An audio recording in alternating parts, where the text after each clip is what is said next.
Aseqalile amalungiselelo omshado weNgonyama uMisuzulu kaZwelithini noNdlunkulu wesithathu uMnumzane Masesi uMamyeni wasesigodleni saseMachobeni. Ngokuthola kwephephandaba Ilanga kulindelwe ukuba lo mshado noma-ke ube phakathi ka-October noNovember.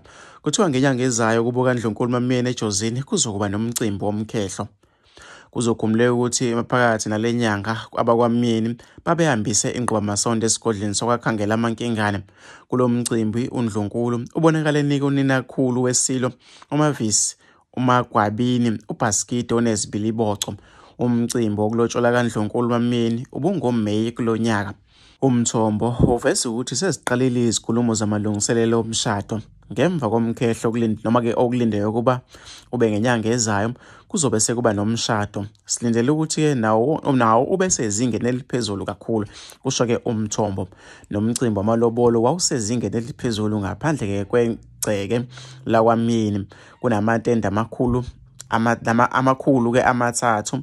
ISilo kuMisuzulu sinoNdlunkulu wokuqala uNontokozo kaMayisela waseNewcastle noNdlunkulu uNozizwe Malela waseSwazini.